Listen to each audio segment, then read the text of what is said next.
নবী ডাকতে বলে, যুবক তুমি কেন কান্দো? কয়, হুজুর আমি কান্দি, আমার বিবিটা মারা গেছে, আমি আমার বইয়ের জন্য কান্দি। আজ একটা সপ্তাহ আমার বিবি দুনিয়া থেকে বিদায় হয়ে গেছে। আমি যুবক ঘুমাইতে পারি না, দিন রাত 24টা ঘন্টা আমার বিবির কবরের পাশে বইয়া, আমার বিবির কবরের পাশে বইয়া বইয়া কান্দি গো। ঈসা আলাইহিস সালাম বলে, যুবক রে, দুনিয়া থেকে বিদায় হতে হবে, দুনিয়ার প্রেম ছেড়ে দিয়ে মাওলার প্রেম করো। যুবক কয়, হুজুর আমার বিবিকে অনেক ভালোবাসতাম, আমার আল্লাহ যদি আমার বিবিরে ফিরিয়ে দিত অত্যন্ত খুশি হইতাম, কৃতজ্ঞতা স্বীকার করতাম। আমারে নিয়ে যাও, না হয় বিবিরে আমার কাছে ফিরিয়ে দাও।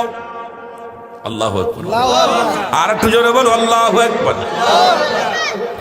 ঈসা নবী ডাকতে বলে, যুবক তুমি তোমার বিবিরে কত ভালোবাসতে? হাকা যা অনেক অনেক, এত ভালোবাসতাম, এক পৃথিবী একদিকে, আমার বিবি একদিকে, আমি পৃথিবী চাই না, এই বিবিরে চাই, বিবি ছাড়া আমার জীবন শূন্য।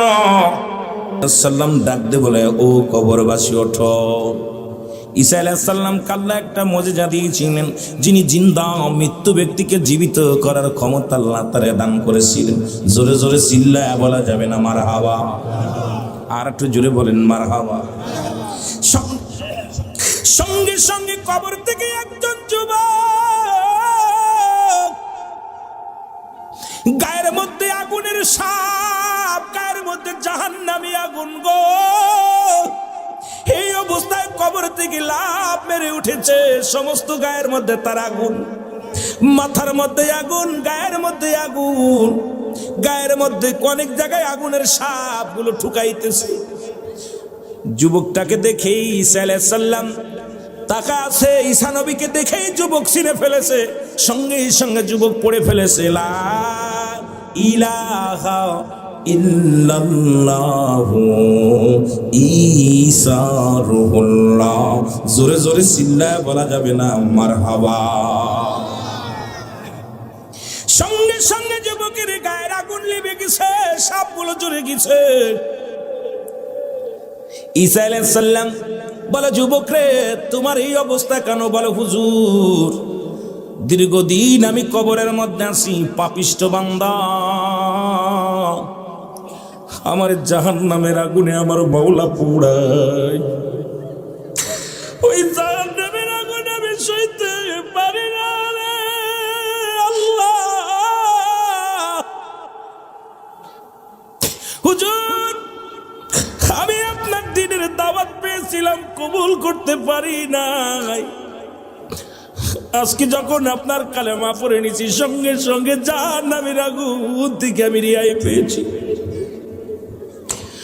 আল্লাহর নবী ঈসা আলাইহিস সালাম ডাকতে বলে, যুবক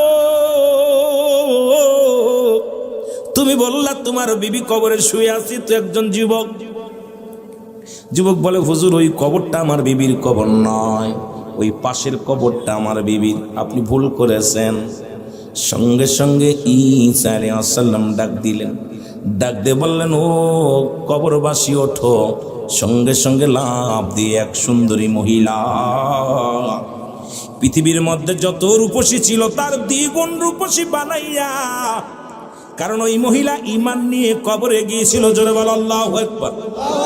আর একটু জোরে।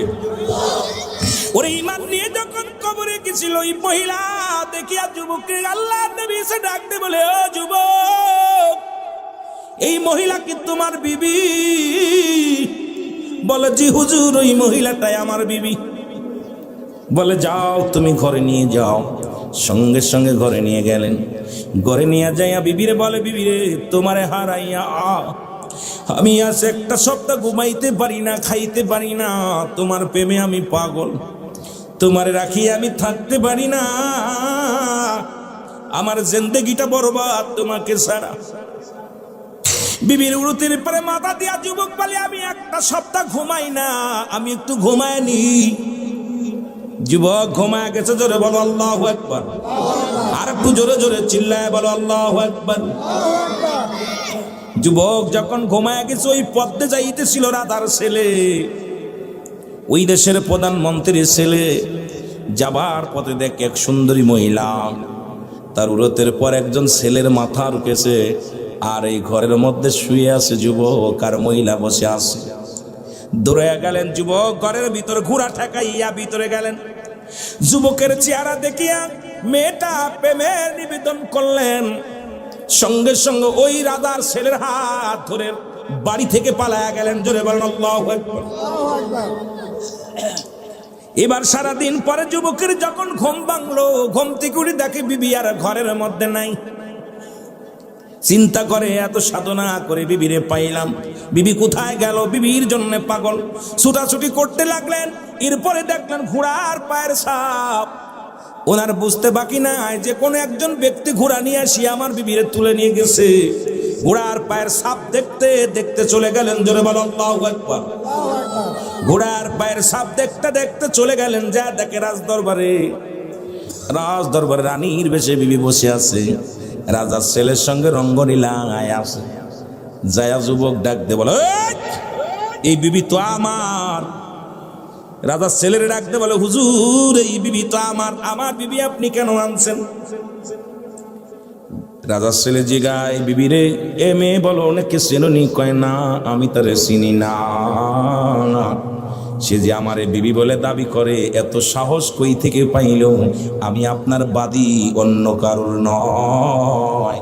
সুতরাং আপনার ছাড়া আমি কাউকে চিনি না। জোরে জোরে চিল্লায়া বলা যাবে না আল্লাহু আকবার। রাজার ছেলে রাগান্বিত হইয়া, এই তুই কাকে বিবি বলে দাবি করিস? তো আমার বাদী।